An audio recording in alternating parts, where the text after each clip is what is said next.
Voilà, bonjour à tous. Voilà, on va apprendre à modéliser et schématiser le fonctionnement d'une pile. Voilà, on commence avec cette première question d'un exercice type.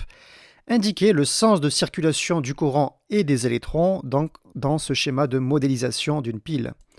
Le courant électrique, il va de la borne plus à la borne moins, donc il va vers la droite. I comme intensité. Les électrons, ils vont dans le sens inverse, donc ils vont de la droite à la gauche. Pour vérifier, c'est intuitif parce que les électrons négatifs, ils sont attirés par le côté positif. Le moins est attiré par le plus.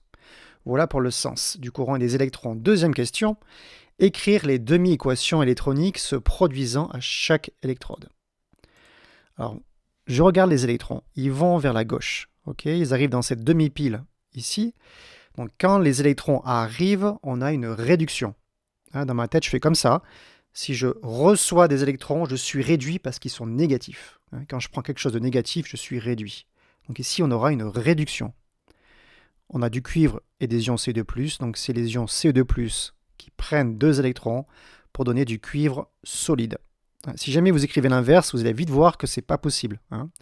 Le cuivre solide ne peut pas être réduit. C'est les ions Ce2+, qui sont réduits.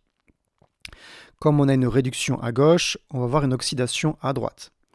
Alors ici, il y a une petite erreur dans le schéma du manuel, c'est pas Al+, c'est Al3+. Ils ont oublié de mettre le 3.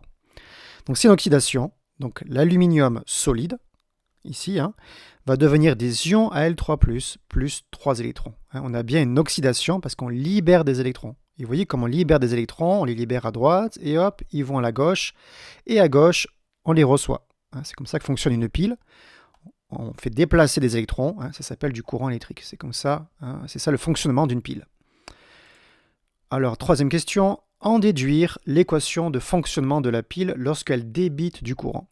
Donc en fait, on a deux demi-équations. On va écrire l'équation bilan de la pile.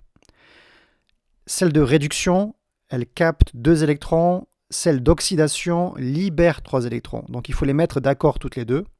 Le dénominateur commun, c'est 6, parce que 2 fois 3, 6, 3 fois 2, 6.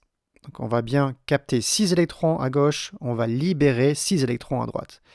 Donc j'écris l'équation bilan en tenant compte donc de ces coefficients stoichiométriques. Ok, voilà pour l'équation bilan. Quatrième question, expliquer le rôle du pont salin et indiquer le sens de déplacement des ions contenus dans le pont salin. Donc le pont salin, c'est ce tube avec un gel. Et ce gel contient ici, dans ce cas-là, des ions de chlorure de potassium, Cl-K+. Ce pont, déjà, il sert à fermer le circuit. Sinon, ce n'est pas un circuit, parce qu'il serait coupé. Et il sert à garantir l'électroneutralité dans chaque demi-pile. Vous voyez, à gauche, les ions Ce2+, sont consommés pour devenir du cuivre solide. Donc à gauche, on a une perte de charge positive. Pour compenser cette perte de charge positive, il y a les ions K+, qui arrivent. Donc ils vont vers la gauche. À droite, on a une création de charge positive, parce qu'on a l'aluminium solide qui devient de la Al3+. Donc il y a une création de charge positive. Comme il y a une, entre guillemets, surcharge positive, il y a les ions chlorure négatives qui arrivent à la rescousse pour compenser et garantir l'électroneutralité. Donc les ions chlorure vont vers la droite, vers la demi-pile de droite. Voilà pour le pont salin. Dernière question, identifier l'anode et la cathode de la pile. Donc réduction, ça commence par une consonne, donc c'est une cathode, avec une consonne aussi. Oxydation, ça commence avec une voyelle. Et donc c'est l'anode avec une voyelle. Voilà, c'est un petit moyen mémotechnique tout simple.